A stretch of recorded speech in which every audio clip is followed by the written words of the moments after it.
खूबसूरत शब्द किसी को जीवन दान दे सकते हैं। लंदन में ऑपरेशन से 2 घंटे पहले मरीज के कमरे में एक नर्स आई और वह कमरे में रखे फूलों के गुलदस्ते को संवारते हुए मरीज से पूछने लगी, सर कौन से डॉक्टर आपका ऑपरेशन कर रहे हैं? मरीज दर्द की हालत में नर्स को देखे बगैर ही कहने लगा, डॉक्टर जिब्सन।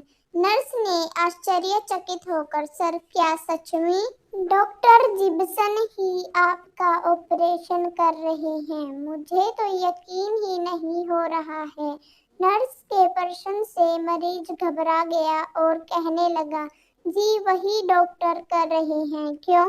आप इतना आश्चर्यचकित क्यों हैं? क्या कोई समस्या है? नर्स ने कहा, आप घबराइए नहीं, कोई समस्या नहीं है, बल्कि यह तो खुशी की बात है कि डॉक्टर जिब्सन जैसे डॉक्टर आपका ऑपरेशन कर रहे हैं। आज तक डॉक्टर जिब्सन का कोई ऑपरेशन फेल नहीं हुआ। जिस मरीज को डॉक्टर का हाथ लग गया वह मरीज 100% ठीक होकर ही घर गया। डॉक्टर जिब्सन का अपॉइंटमेंट बड़ी मुश्किल से मिलता है, इसलिए मैं आश्चर्यचकित हूँ। नर्स की बात सुनकर मरीज में एक अलग सी ऊर्जा जाग गई। वह अपने दर्द को ही भूल गया और उसमें सकारात्मक विचार जाग गए। मरीज ने कहा, यह मेरी खुशकिस्मती है कि मेरा ऑपरेशन डॉक्टर जिब्सन कर रहे हैं।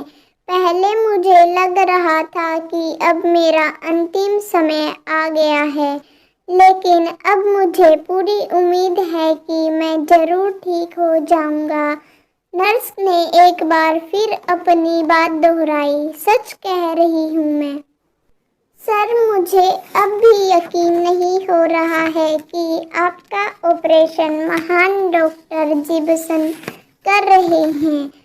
अब आप बेफिक्र हो जाइए। थोड़ी देर बाद मरीज को ऑपरेशन थिएटर ले जाया गया। मरीज का ऑपरेशन सफल रहा और मरीज तंदुरुस्त होकर खुशी खुशी अपने घर चला गया।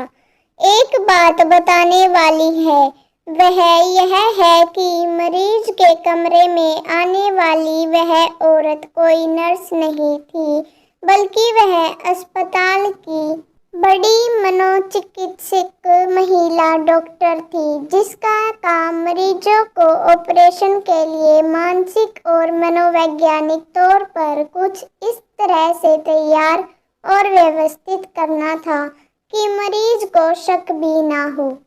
और इस बार भी लेडी डॉक्टर ने अपना काम बखूबी कर दिया था और मरीज के दिलो दिमाग में बड़ी खूबसूरती से बैठा दिया कि जो डॉक्टर उसका ऑपरेशन करेगा वह दुनिया का सबसे मशहूर और सफल डॉक्टर है, जिसका हर ऑपरेशन सफल होता है। और इन सब बातों से रोगी समय ही सकारात्मक रूप से सुधार की ओर लौट आया।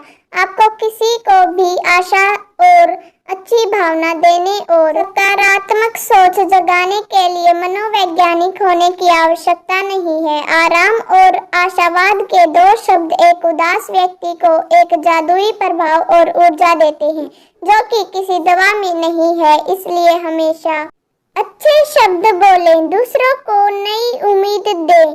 हो सकता है कि आपको कुछ खूबसूरत शब्द किसी को फिर से जिंदा कर दें। मिलते हैं ऐसी ही घरेलू कहानियों के साथ हर रविवार शाम 8 बजे। धन्यवाद।